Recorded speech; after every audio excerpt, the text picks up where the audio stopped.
Family run చేయాలా, career build చేయాలి, ఏదో కావాలి కాబట్టి జాబ్కి వెళ్ళాను. ఓకేనా?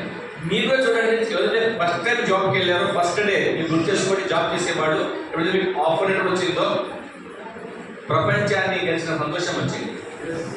అవునా కదా? ఎస్, నాకు జాబ్ వచ్చింది, నేను రేపటి జాబ్ చేయబోతున్నాను. వాస్తవా కదా? ఆ తర్వాత రేపటి రోజు నా లైఫ్ బ్యూటిఫుల్గా ఉంటుంది. అవునా కదా? నా కళలన్నీ తీరబోతున్నాయి. ఇటు మీరు అటు మీ పేరెంట్స్.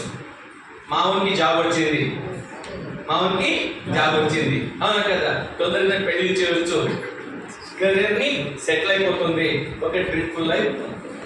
వాస్తవం కదా? ఓకే, ఎన్నో కళలు తీసుకొని జాబ్ స్టార్ట్ చేస్తా ఉన్నాం.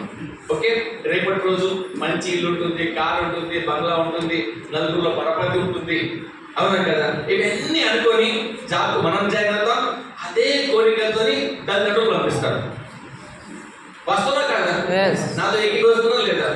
ఒకవేళ ఆ రోజు అట్లా అనిపించకపోయి ఉంటే జాబ్కి జాయిన్ అయ్యేవాళ్ళు, జాబ్కి జాయిన్ అయ్యేవాళ్ళు. అవునా కదా? అట్లా నేను కూడా ఎన్నో కోరికలతో ఎన్నో డ్రీమ్స్కి జాబ్కి వెళ్ళాను. ఓకేనా? వెళ్ళిన తర్వాత ఒక 2 years లోపల సినిమా అర్థమైంది. 2 years లోపల సినిమా అర్థమైంది. ఏంటి జాబ్ ఎట్లా ఉంటుంది? బాగా చెప్పినట్లే వినాలి. అవునా కదా? ఇన్కమ్ మన చేతిలో ఉండదు. ఒకసారి డిసైడ్ అయిన తర్వాత వచ్చే ఇంక్రిమెంట్ని బట్టే జాబ్ నడుస్తుంది. వాస్తవం కదా? సంవత్సరం అంతా కష్టపడితే ఆ వచ్చే ఇంక్రిమెంట్ ఆధారపడుతుంది. ఓకే, ఆ తర్వాత ఎంతమంది ఇంట్లో టీవీ ఉందండి? టీవీ పెద్ద టీవీ. అరే వెరీ గుడ్. ఆ టీవీతో పాటు రిమోట్ కంట్రోల్ ఉందా? ఎంతమంది? దాని పని ఏంటి? ఛానల్ మారుస్తాం. ఎందుకు మారుస్తాము? ఆ ఛానల్ నచ్చకపోతే ఇంకో ఛానల్కి వెళ్తాము. వాస్తవం కాదా? ఓకే, గోడకు టీవీ ఉంది, చేతిలో రిమోట్ ఉంది. ఆ టీవీ ఎట్లా వస్తుంది? మీరు ఎట్లా ఆడిస్తే అట్లా ఆడుతుంది. ఏ ఛానల్కైనా మార్చుకోవచ్చు. చూడండి, మా జీవితం కూడా టీవీలాగా అయిపోయింది. మా జీవితం కూడా టీవీలాగా అయిపోయింది. రిమోట్ కంట్రోల్ మా బాస్ చేతిలో పోయింది. రిమోట్ కంట్రోల్ మా బాస్ చేతిలో పోయింది. ఎట్లా? నైట్ షిఫ్ట్ రమ్మంటే డే పడుకోవాలా, డే షిఫ్ట్ రమ్మంటే నైట్ షిఫ్ట్ పడుకోవాలి. మా చేతిలో ఏముందా? ఏం లేదు. ఏ డ్రెస్ వేసుకోవాలో మా చేతిలో లేదు. ఎవరి చేతిలో ఉంది? బాస్ చేతిలో ఉంది. కంపెనీ డ్రెస్ ఇది అంటే అదే వేసుకోవాలి. లేదు నాకు ఎర్రటి నస్తుంది, తెల్ల వస్తుంది అంటే చేస్తలేదు. బయట ఏమని చేసుకో, ఆ 8 hours కంపల్సరీగా అదే డ్రెస్ తీసుకోవాల్సింది. అవునా కదా? ఆ తర్వాత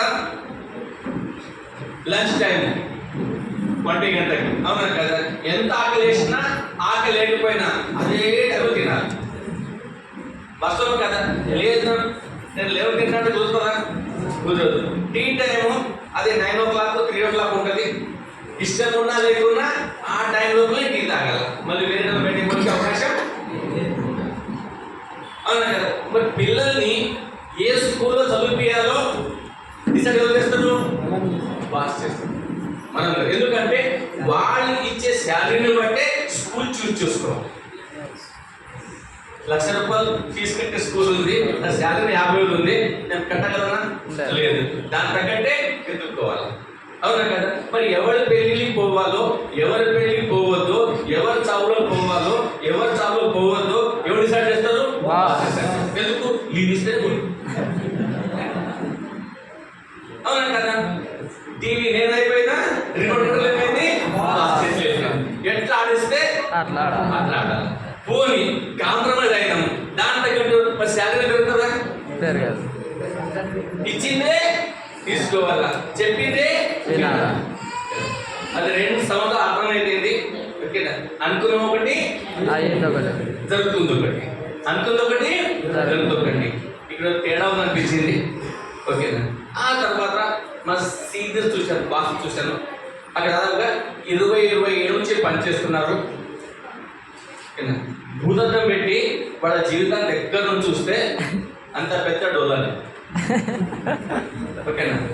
రోజంతా కష్టపడము, శాలరీ తీసుకోవడము, మహా రిటైర్మెంట్ కల్లా ఒక చిన్న ఇల్లు, ఒక కారు, పిల్లల ఎడ్యుకేషన్, ఆ తర్వాత వాళ్ళ పెళ్ళిళ్ళు. అంతకన్నా ముందు ఏమీ లేదండి ఆల్మోస్ట్. ఆ విషయం బాగా అర్థమైంది, అనిపించింది నేను ఏదో రాంగ్ రూట్లో వెళ్తున్నాను. ఓకేనా? జాబ్ జాయిన్ అయ్యేటప్పుడు అయితే మనసులో కోరికలు ఉంటునో అవి ఏవి కూడా తిరిగట్టు కనిపించలేదు. ఓకేనా?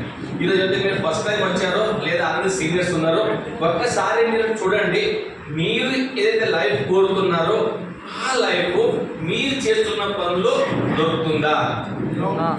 మీ కన్ఫ్యూజన్ ఉంటే ఒక్కసారి చెక్ చేయండి. ఆ పని చేస్తూ చాలా మంది పని చేస్తున్నారు ఆన్లైన్లో, వాళ్ళని చెక్ చేయండి. చెక్ చేస్తా ఒకవేళ రిటైర్మెంట్ కల్లా ఎంత లైఫ్లో వాళ్ళు లీడ్ చేస్తున్నారో, ఒకవేళ అలాంటి లైఫ్ మీకు కూడా కావాలనుకుంటే ఈ పని అక్కర్లా, అదే పని చేసుకోవచ్చు. లేదు అక్కడ ఏదైతే రిటైర్మెంట్ కల్లా ఏదైతే లైఫ్ దొరుకుతుందో ఆ లైఫ్ మీకు సాటిస్ఫాక్షన్ అవ్వదు, అంతకన్నా డిఫరెంట్ కావాలనుకున్నప్పుడు అప్పుడు ఈ బిజినెస్ బాగా పనిచేస్తుంది. ఓకే, ఇంకోటి ఎప్పుడో 50 ఏళ్లకు అంటే 30-40 సంవత్సరాలు చేసిన తర్వాత అయితే అచీవ్మెంట్స్ ఉంటాయో, ఆ కార్ కావచ్చు, ఇల్లు కావచ్చు, ట్రిప్స్ కావచ్చు, అవన్నీ 5-6 సంవత్సరాలలోనే అయ్యే అవకాశం ఉంటే 30 ఏళ్ళు వెయిట్ చేయడం బెటరా, 5 సంవత్సరాల్లో క్లోజ్ చేయడం బెటరా? దీనికి ఏం కావాలా? దీనికి పెద్దగా ఏమైనా తెలివి కావాలన్నా, సైంటిస్ట్ నాలెడ్జ్ కావాలన్నా? ఏం లేదు, ఓన్లీ ఒక కామన్ సెన్స్ ఉంటే దీన్ని ఎవరైనా అర్థం చేసుకోవచ్చు, కంప్లీట్ చేసుకోవచ్చు. ఒక చిన్న స్టోరీ చెప్తాను మీకు. ఓకే.